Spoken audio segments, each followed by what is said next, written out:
This is the online print review segment, and we are discussing what is trending, what is happening on our newspaper and in Ghana and around the world. I have with me Peter Insia and Nanayao Asari to help me with the discussion. Hi. Hello. Good morning. Good morning. How are you? Some will say up and grateful, some will say up and tired. But up and tired. It's been a really good start to the week for some of us. And then we are looking forward to what's happening next. So, but I thought Clocksack is still striking. Why aren't you going on strike? Yes. Clocksack. Some will say Clocksack is still striking like a number 9. But I mean, so just yesterday, if you watched Clock TV, even at 8 p.m., I think the program was repeated. A new program called Reset in the Civil Service, and one of the maiden was tackled with, or maybe what it tackled or what it sought to tackle was to educate people about the ongoing strike and about the basis for the strike action. Okay. So it talked about neutrality, anonymity, and permanence. And I don't know whether I'm able to delve deeper since. Oh, okay, yes. So let me just do that. So it talks about the Supreme Court ruling, Clocksack versus Attorney General's Department versus the Office of the Head of Civil Service. So this particular case, the ruling was in 2017. Before the ruling, right, Article 115 of the Ghanaian Constitution sort of indicates the kind of people, and Article 191 sort of indicates the type of services, and then those who can actively participate in politics. But then it talks about the civil service, the police service, the immigration service. Okay. You listed a few of them that says that these people cannot engage in exam politics or show overtly, not show overtly that their inclination to a political party, which is going to sort of cause a conflict of interest in the delivery of their duties. So it sort of outlines the kinds of services, the public services that can actually engage in politics, which Clocksack is not one of them.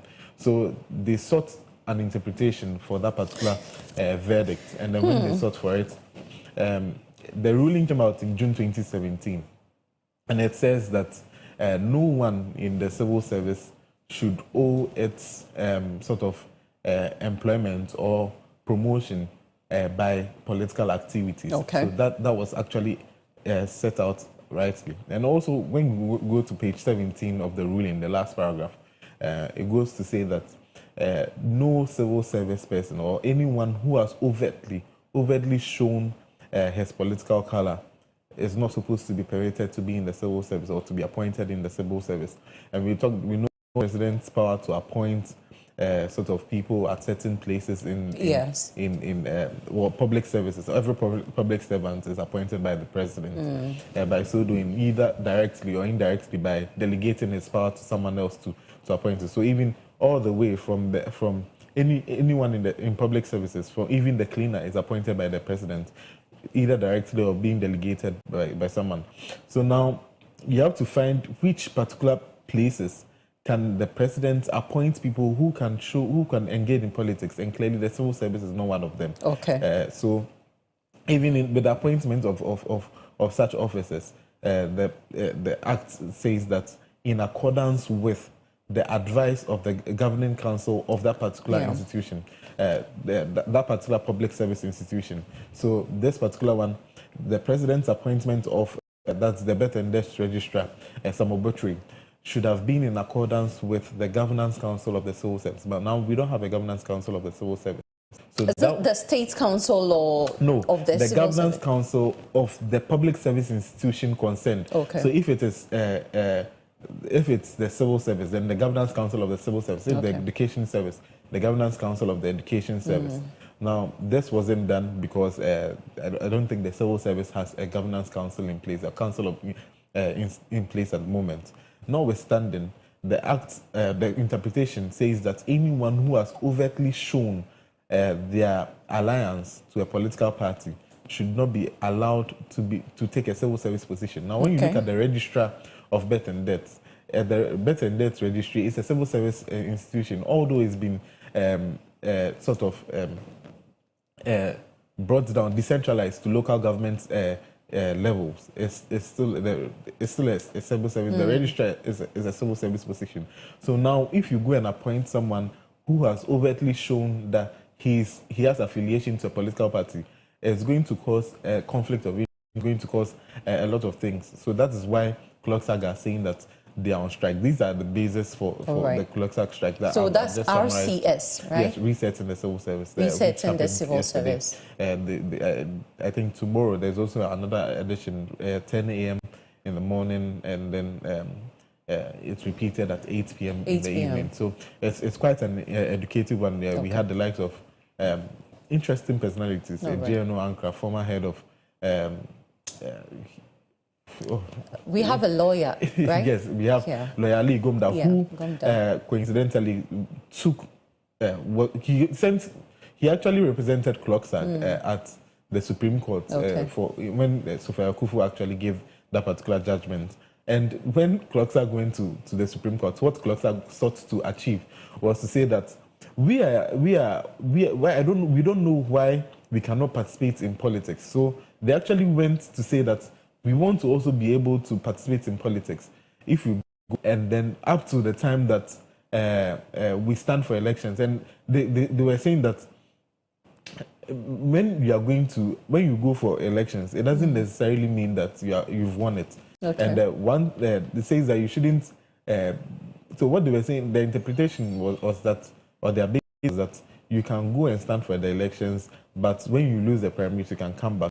But then the interpretation of the law broke it down and said, no, you go and then you stand for the elections. You've overtly shown that you belong or you have an affiliation to a political class or a political party. So then you shouldn't be allowed to do that. I mean, it's a very, very long one. The judgment is, I'm sure if you have it, you should go and look at it. CLOGSAG versus Attorney General versus Office of the Head of Civil Service. So this is one that it's really all right. So we'll stay tuned and watch the exciting episodes to unfold here. That would unfold later on the show. Peter, one thing that is also trending is Ghana is the preparation towards the 68th anniversary celebration. I know you have details to give to us. Yes, and so like this time around, it is not going to be rotational as we know. So the president of Ghana, John Mahama, says that it will be held at the Jubilee House. But then there are a series of activities that will take place before the 6th January itself. And so on the 28th, that is coming Friday, there will be a commemoration of the 28th February Crossroads shooting incident. That entails, that took place in the 1948. That entails Sergeant Ajete, Corporal Dati, and Atipo, right? Yes. And so on the 2nd March to be finals on Nationwide School Quiz celebration. That will be on Sunday. And then on the 4th will be National Debate Competition finals. That will be on Tuesday. And then on the 5th, there will be the celebration of President School Children Awards program. That's to honor outstanding students. Okay. And then to the 6th will be the celebration itself that will take place at the Jubilee House. Okay. Yes. So those are the activities. Those are the activities. You'll be reporting live, right? Exactly. All right. So our viewers should be on standby from 28th of February through to 6th of March. When we have the final ceremony. Okay. All right. What other thing is trending? So what caught my attention over the weekend was the fact that there was a national interest of some persons in the country. And we saw the likes of a former NSA boss who was being arrested in relation to the 81,000 and plus ghost names found on the payroll. Yes, and there was one other person, Gifty Mensah. And people are saying she's run, while others are saying she's on a national assignment with the ladies football team. Morocco. Yes. So for if you know how the ghost names situation was included in that particular National Service Registry, so it's very difficult because that would also undermine the credibility of the Ghana card if there are ghost names on there, because the surest way to make sure that you have your name in the National Service Register is for you to register with your unique Ghana card. That was mandatory. That was mandatory. So now there's a beckoning call. The Ghana card that we said is better than a Dutch passport, to say. Now we are finding it's not being credible because of these criminal activities. Or if that's the case, if that's not the case, I should say, then it is just a genuine corrupt behavior by the people at the upper echelons of the national service hierarchy. Because how can you tell me that somebody called Mohammed something, or well, let me not use that, Kwame something. It's the age differences that interests me. With an So age 1960. of 70 plus, 60 plus, now doing their national service. Fair That's enough. questionable. Fair enough. But for you, I'm a data analyst myself. For you to sit down to go through data, you know, with the name, say Samuel Asante. If you're called Samuel Asante, I'm sorry, but with the name Samuel Asante appearing in the register for over 27 times in the same department, in the same school. If, let's say, I'm in the University of Business School, say banking and finance option. Now, Samuel Asante, what are the odds of one person appearing over 50 times with the same name? Okay. So you enter the class in finance option, you see Samuel Asante, 50 of them, all with unique Ghana card IDs to say. So if it is either this is just a blatant attempt to I have to choose my words carefully. Yeah. But the people that were in charge have a lot of things to answer for. The people that we shouldn't let this matter die down. So I think 2 people have been arrested in relation to this particular matter. So Gifty also, because now Alicia's on the run. Right but now, netizens are saying, I want to read some comments. Yes, read some comments. It says, this Gifty Owari Mensah is not evading any investigation. She's in Morocco with the Ghana women's football team, preparing for the African Games. This should have been 2 or 3 days ago. Yes. Now the Ghana women's team. Women's team. They have okay, well. They have they lost their first friendly against Morocco, a 95th minute winner by the Moroccan ladies. Now, if that is to say, and then we are wanted for investigation, I don't know the kind of role that she's going to play over there that is going to prevent her from coming down. Yeah. Well, just come and answer a few questions, and then you go back. If you want me to foot your flight tickets for you, I'll even do that.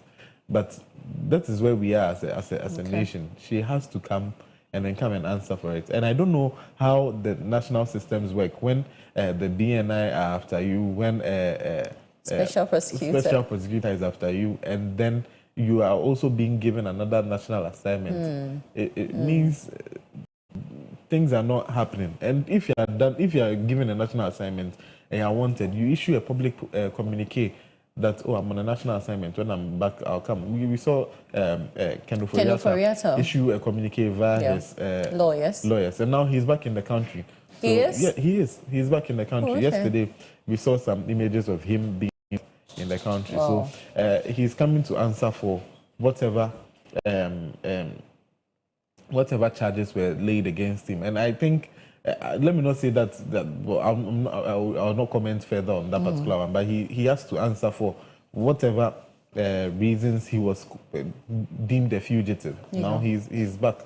Now, Gifty Owari too, I think the same special prosecutor should actually take this on, because that was racking millions of Ghana cedis every month, millions of Ghana cedis, where it was going, how it was being disbursed, how it was continuously being approved of.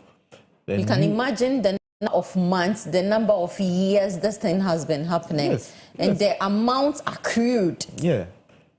So even if you return this money, let me tell you, if you put, we saw how the interest rates were high. If you even put this in a T-bill and then it's running and rolling over, when you come back and you say this is your money, we shouldn't accept it like that. No. We should charge you. With interest. And then, and if you're even bringing it back, that means you know I mean, I don't want to call for anyone's arrest, but the due process should be done. And then the people, everyone should be called to book. Anyone that's found. Peter, you have a reaction to this?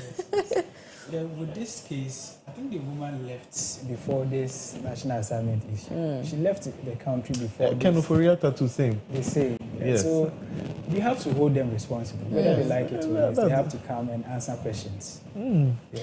So there was one list that was trending on X, and the list was about it was from Yen Ghana, and it's about richest musicians in Ghana. And Tiny was trending because where Tiny was placed, he was placed after I think Sarkodie. Then we saw, let me check his okay, so Kwame Eugene comes, then Tiny. Kwame Eugene was worth $2 million and Tiny was $2.3 million. And someone like Sarkodie had $18 million.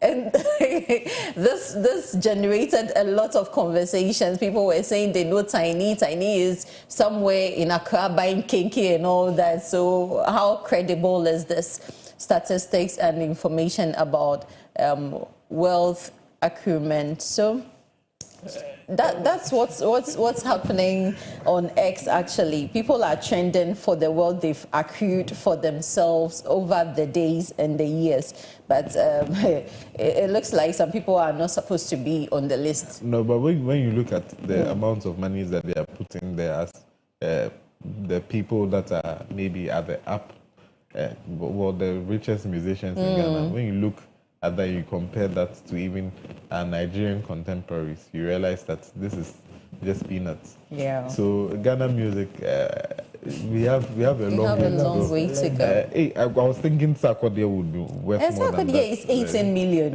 $18 million. I don't know how credible that list is. Yeah. So let me not comment on it further. All right. I wanted to even ask, what about SM Boss?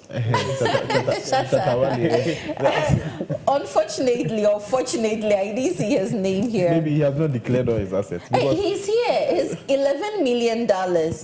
Oh, so Oh, it's higher than is Chinese, it that they have added their properties? and then I don't know how this went. because I don't know how credible this particular People one are just laughing. There are some comments. One says, "I'm ready for Sugar Day with Tiny cute Yongi." Someone says, "Tiny own they shock me safe."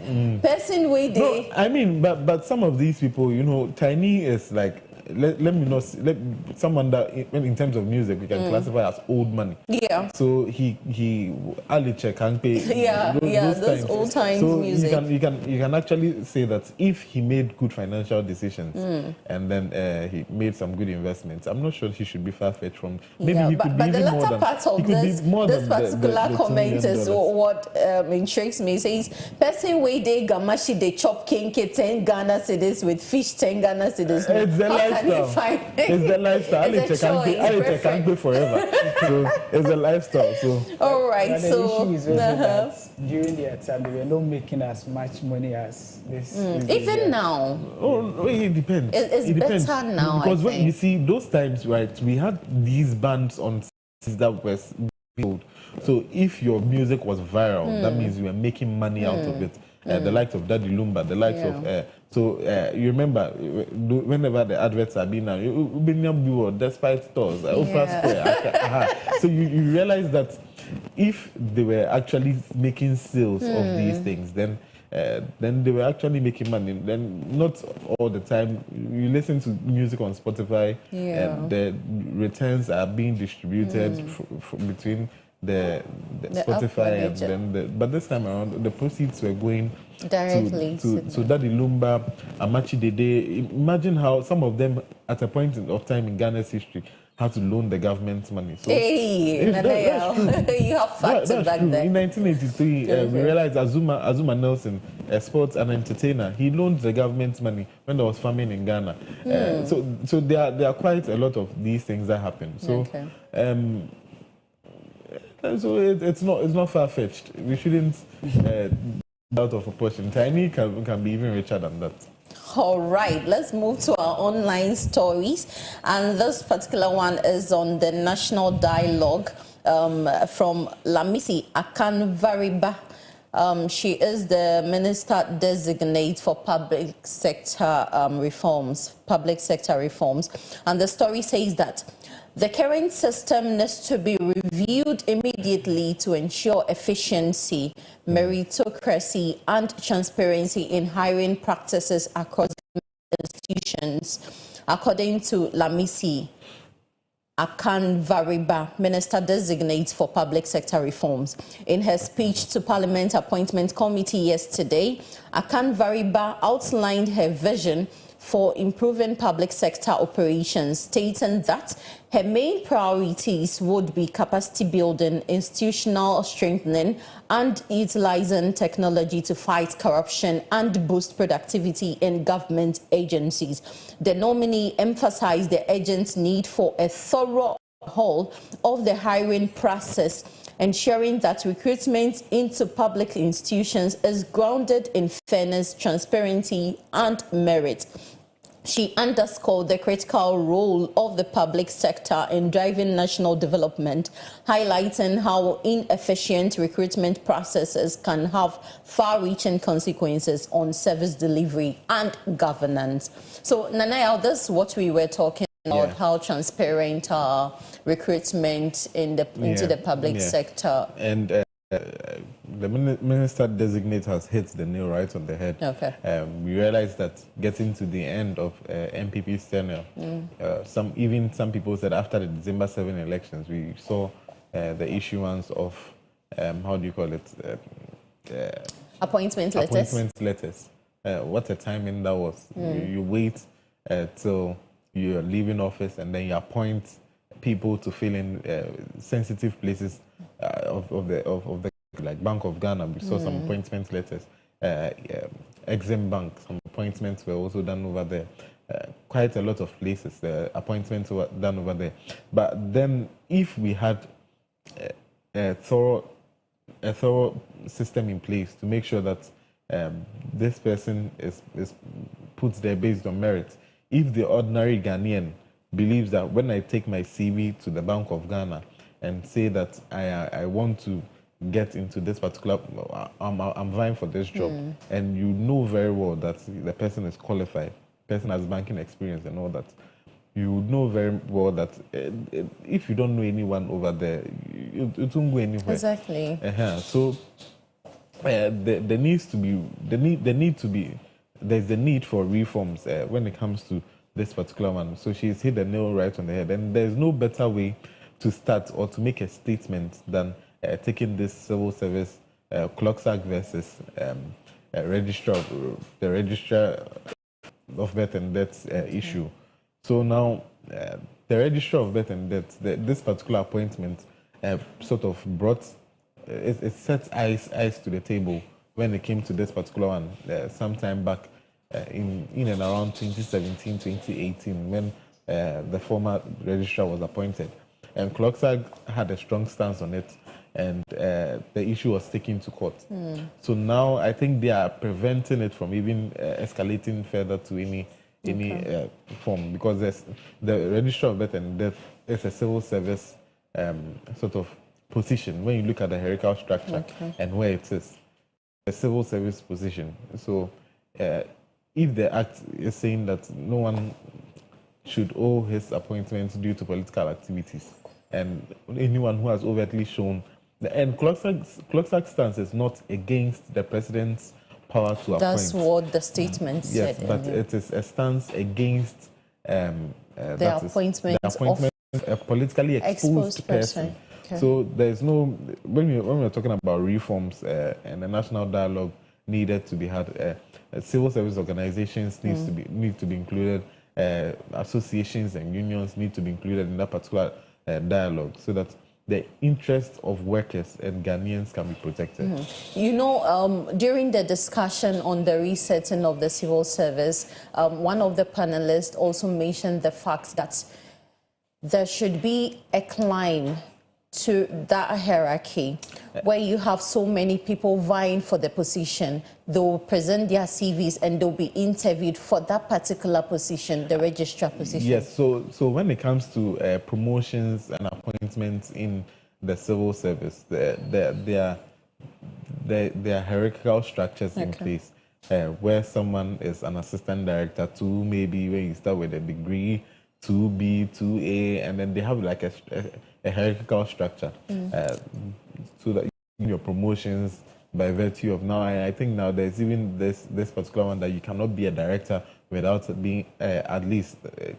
doing a post-degree, a postgraduate degree course or something. So these are like structures in place, and then they've put measures to make sure. And the birth and death registry, the registrar position, has That's always the highest when it comes yes, to has the always birth and been one of the ones that a lot of people, especially after working for about 30 years in the civil service, you've learned, or in the birth and death registry or any other civil service, you've learned the tenets of how the civil service operates and how things are done over there. So you gain your sort of promotion to that particular status. You climb up the ladder. Maybe you start as a normal national service person or getting employed and all that. So if after working about 25, 30 years, and then you are now going to be placed in that particular position, or then you just hear that the president has appointed this particular person to actually come and fill that civil service position. And when you go, that's fine. But when you later find out that a person owes their appointment to political activities in a civil service sort of position, then it becomes something that you should be wary of. All right.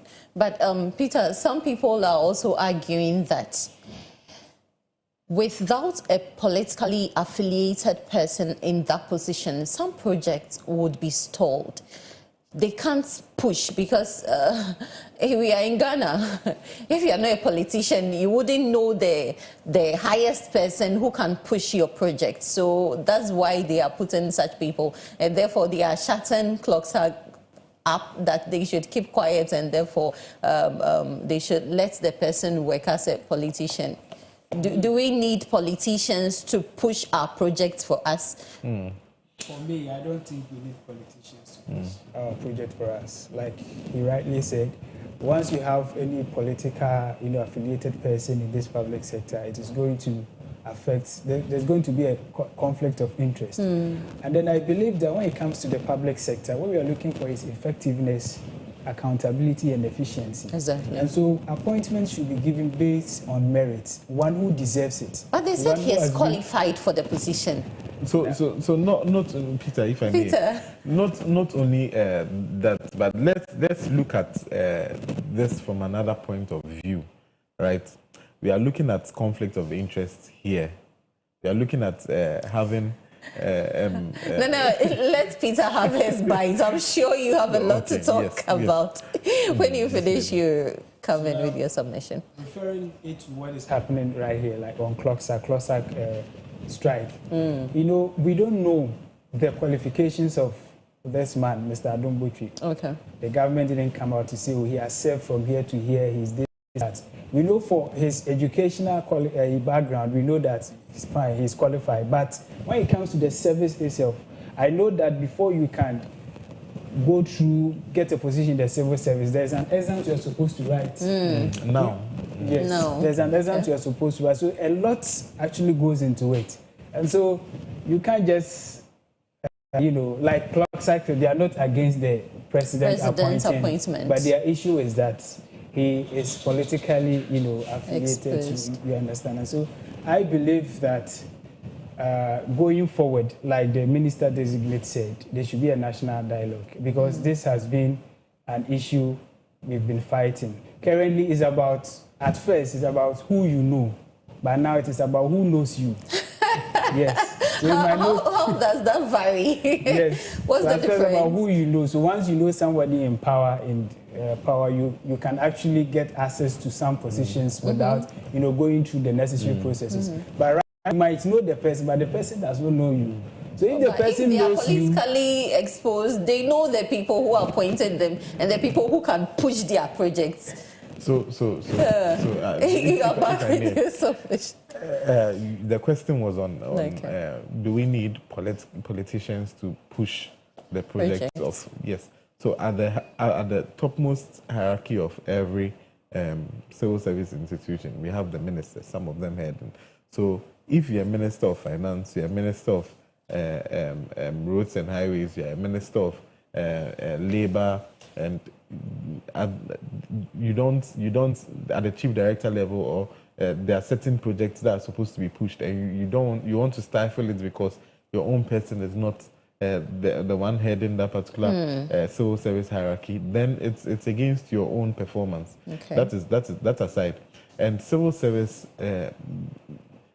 are not necessarily project based. The project is the government that does it. Civil service are policy makers, and they help in formulating the policies and the implementations and the implementation of those policies. And after that, they take a step back to now let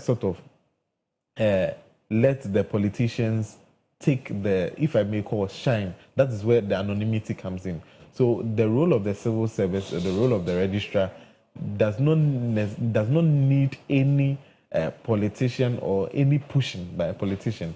You have to formulate policies and hand over, communicate those policies to the politicians for implementation. So there is no way that you may have a project that you'd want.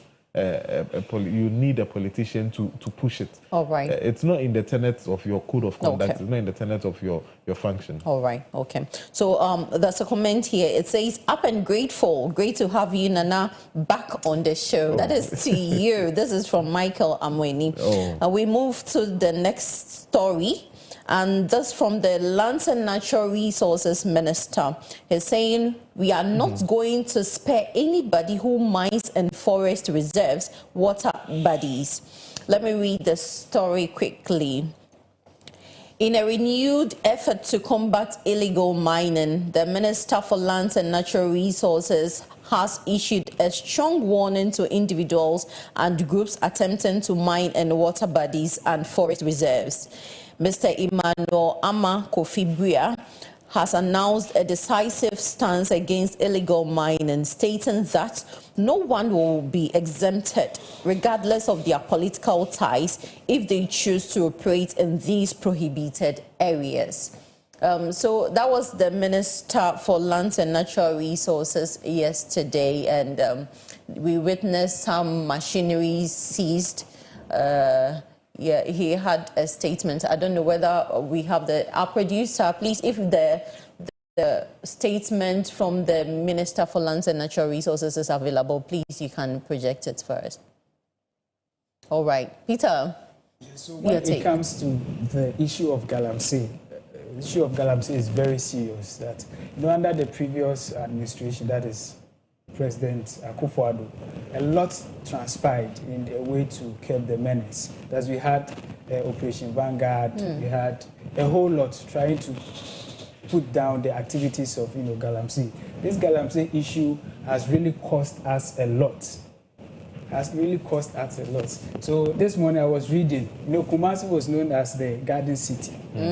Right now, can we call Kumasi the Garden has turned into Bellland. Yes. In the pre-colonial time, Gold Coast was referred to as the San Francisco of Africa. We have the same right now. You can't call it. Our water bodies are being destroyed. It's a whole lot. But I believe that we should start sensitization from the communities. And then one thing we have to take into consideration is that when you go to the mining communities, they lack infrastructure development, bad roads, like nothing. But they are spoiling their water bodies all in the name of mining, getting money. How much do they get? And then they'll end up blaming government. Government has done this, government has done that. I think you should start from them, the chiefs and the people there. they should know the wealth of their water bodies, whatever thing is there, before. And so if you are there and you're a chief, you give out your lands to so-called Chinese people to come and mine in return of some small amount of money, and you end up spoiling your water bodies. You come back blaming government for that cause. This Galamsey issue has really caused a lot. So this morning we're talking about kidney issues and a whole lot. Yeah. The chemicals are too much. The chemicals are too much.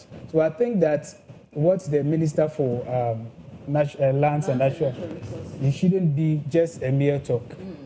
It shouldn't be a mere talk. It should be very effective. And when you look at the LI, Legislative Instrument 2182, which provide guidelines and regulations for the mining operations, I don't know. So I think that what is left right now is to ensure that whatever regulations or guidelines put in place are effective. That's all. They should enforce the laws, whatever laws, regulations, guidelines regarding the mining issues and then our environmental protection, it should be enforced. So that's. And I also, one interesting thing was that they seized these machineries, but they dashed it to the municipal and district assemblies to use in their construction works. What's your take on the minister's position? I mean, the president came out and he mentioned clearly that he is not going to ban the excavators because it makes no reason to ban the excavators because they can have some impact in development, and I think it's a step in the right direction for the MCs and the municipal assemblies and all that to use for their projects, because I think the Mahama administration has always been known for good infrastructural projects, and going to buy excavators to sort of do some of these things. I think if the miners, people are using it illegally, you can seize them, confiscate them, and then use them for what they are supposed to be used for, the right direction. So I think it's a good way to start. But we shouldn't also forget that in other governments, let me put it that way, MCs and some people MMDAs. The MMDAs and the people heading them and MCs and DCs have in some way or form played active roles in illegal mining. So you given these back to the ministries and municipal assemblies? May sort of empower them, or maybe now increase their assets level to continue with destruction. But it's for the assembly or the district. It's not particularly. If it's for the assembly or the district, it will know. If the MC says that it's not moving, it's not moving. All right. So, on the illegal mining, let me just talk a little about it. You have a second to wrap this up. So Mahatma Gandhi mentioned earlier that, or once mentioned that the earth has enough to satisfy every man's need, but not every man's greed. Those engaging in illegal mining are sacrificing the national and natural resources that we have for their own personal greed and gain, and which is in turn going to hurt them the most, because you are doing that. Your child may one day go and drink from the water and get kidney failure, and you may lose him the money that you have. So please let us desist as much as possible from it, because I have 1 minute to 1 second. All right, thank you so much. That's all we have for you on the online print review segment. We'll be talking about kidney diseases on our main segment. Therefore, you would want to stay tuned to the station till we are done with this particular episode of the Cocoa Digest Morning Show. Thank you so much for joining in. Up next is the lifestyle segment. Please stay.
And welcome to the lifestyle segment. I am your host, Edna Yeboah-Boateng. Do not forget, you are live on Facebook and on YouTube at Clock TV. Also, there will be numbers displayed on your screens. Do well to send in your comments. Let's get interactive. This morning, our topic for discussion is empowering women in small-scale business. And I have here with me the CEO herself of Kunama Drinks, in person of Mame Abna Boabing. Let's get interactive.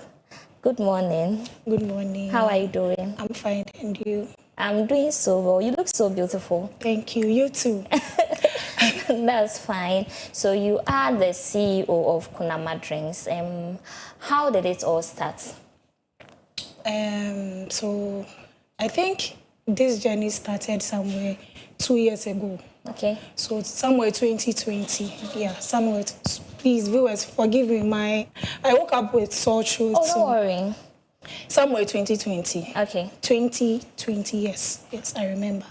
So I used to do this drink for my family, friends, and then one of my friends was like, Abna, why don't you sell this Sobolo and then the juice that you do for us for free?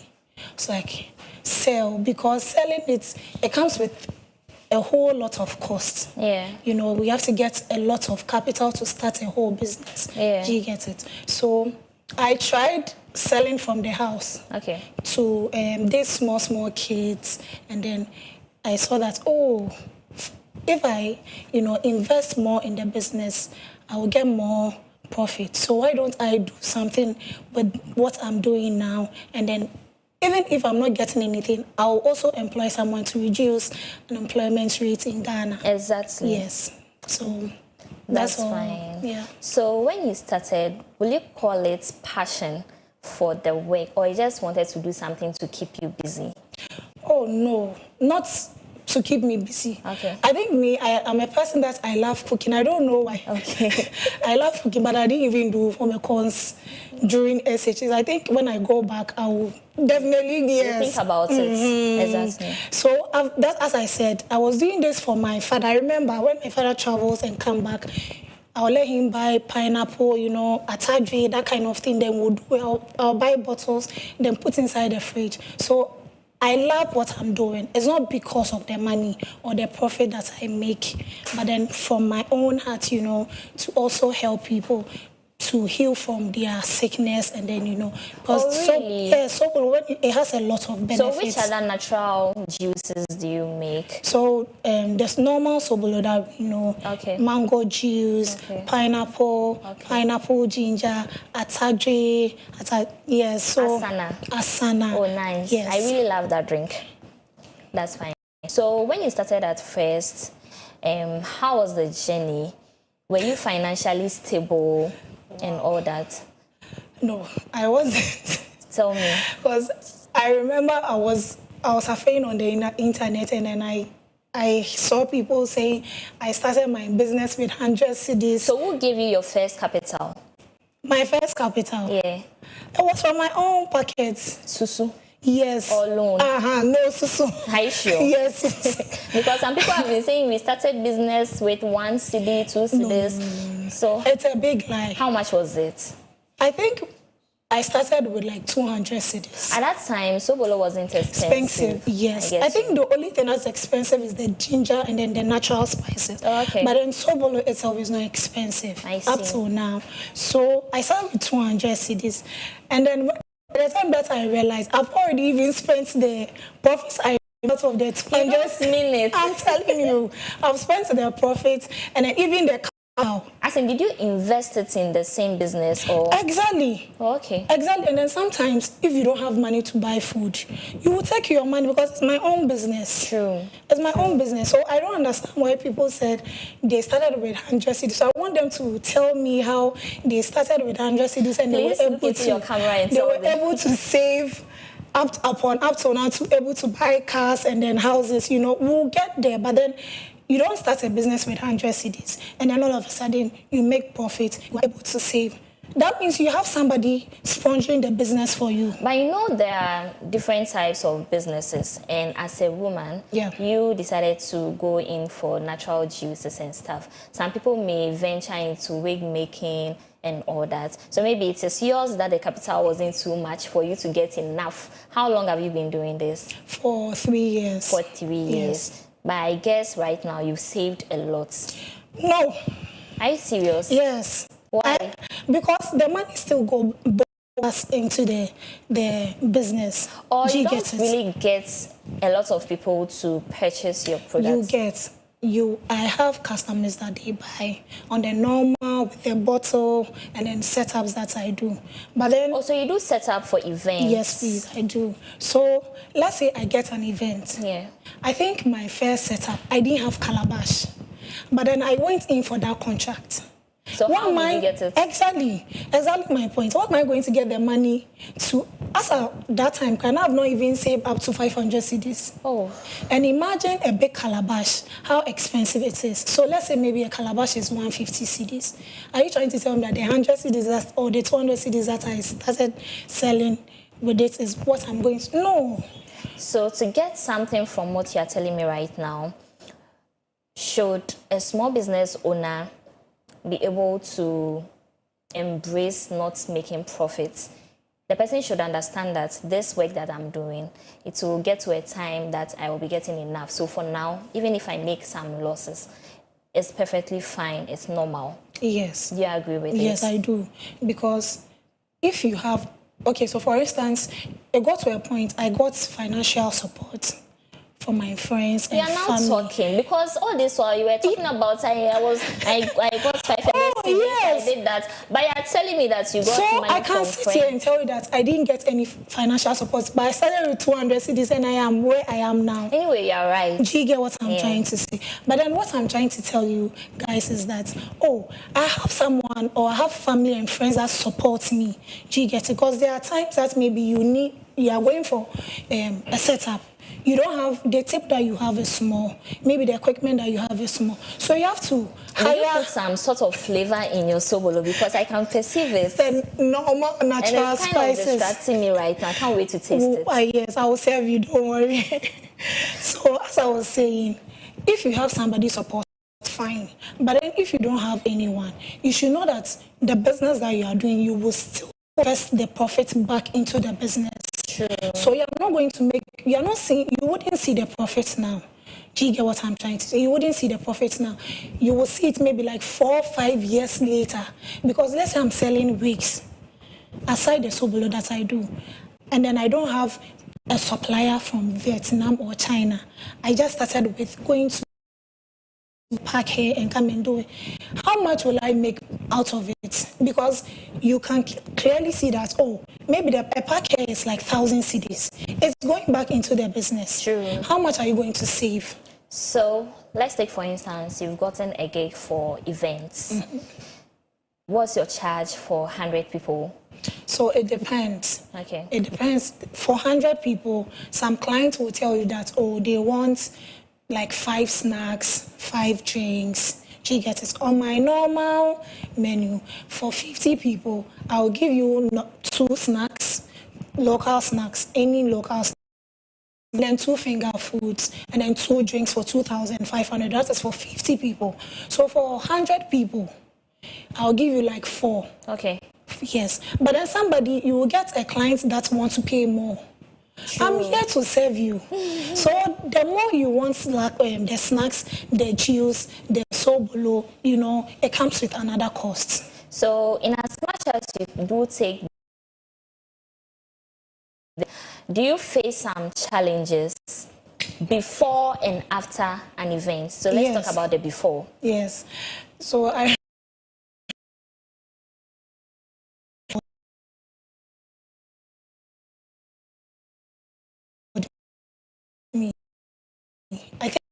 think recommended me to their particular clients. Then I went to meet their clients at home.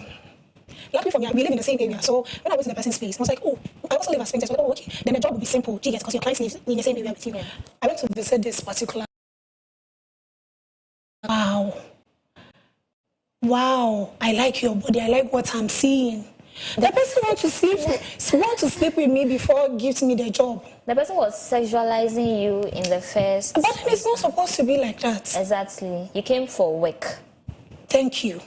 And then some clients too, they'll tell that, oh, I want to pay half. When you come, we'll advise you, if you're on a tight budget, you can do this to help both of us. Clients. Yes. Yeah. They'll tell that, oh no, this is what I want. But then when it comes to the pay, they don't want to pay. They want to pay half. Then Oh, really? Then yes. that's bad. Yeah, so now I don't do that again. When I started, I used to do that. I was like, oh, I didn't have clients. So the moment I get a customer, I want to satisfy the customer, forgetting that I'm growing a business. Right. So now we've focused on your business for a while. I want to move on to women in general. Okay. What challenges do you think businesses face right now, as it stands now? So I think as it stands now, as I said, I use my clients as an example. Yeah. You face sexual assault. Okay. Somebody wants to sleep with you before gives you their job. You might meet, women does a whole lot of, into small business. Yeah. Financial constraint, you're difficult in getting customers to purchase. Getting customers to purchase your products. Do you think, one, people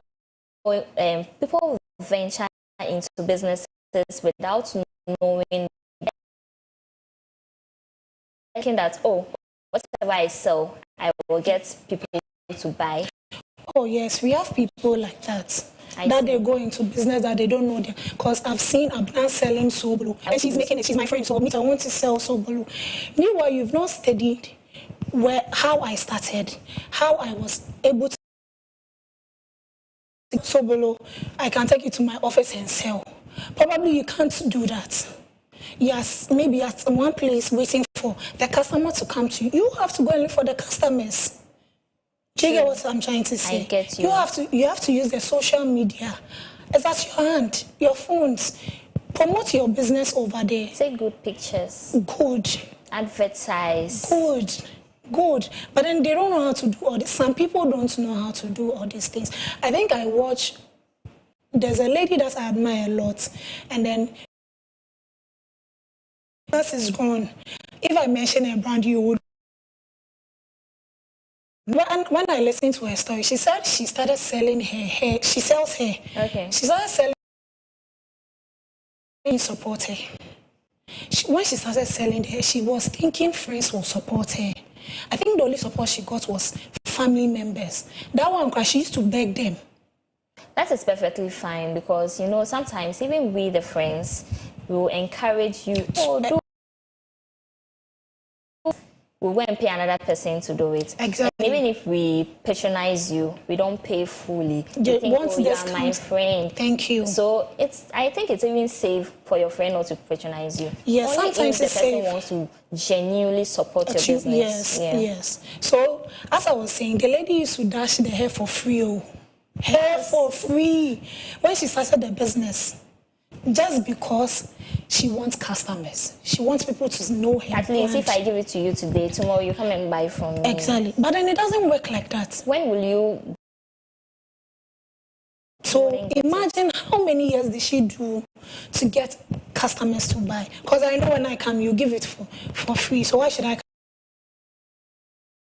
I think are some resources women need in starting business. All I can say is support. The friends that we have, family they are our biggest resource. True. The words of encouragement. Because I wasn't getting customers, so I wanted to stop. But then I have a friend who like, Abna, don't stop. Let's go here. Let's go and ask if we can bring some of the Sobolo. People will buy. Students will buy. Kids will buy. Don't worry. If we should go to their schools and sell it, we'll go to their schools and sell it. Do you get it? So sometimes our family and friends should also encourage us. We also need money. Because if you don't have any... let's say someone supporting your business. True. I'm not sure you will get to. Starting a business is a big deal. You don't get to the top boom just like that. No, it's a baby step that you will take. Exactly. Years to grow. Then you sit back and then relax because you have the whole, customers. You have people purchasing you. You can even employ people if you are not around to work on your behalf. She gets it. So we need money, words of encouragement, name it. In what you're saying right now. Exactly, mentorship Because does. apart from your friends and families, you may have someone you look up to. Who do you look up to? That is what I said. The lady is in it. Even she wasn't in the same business with me. You. Okay. When I heard her story, Don't I you was have like, anyone in your field of I business? do. Who is it? She does cocktail. Okay. That's why she doesn't even do. I know local her. I've been seeing her post on TikTok. Yes. I've been following her since. I like her setup. True. The hard work she puts in her work. And then there's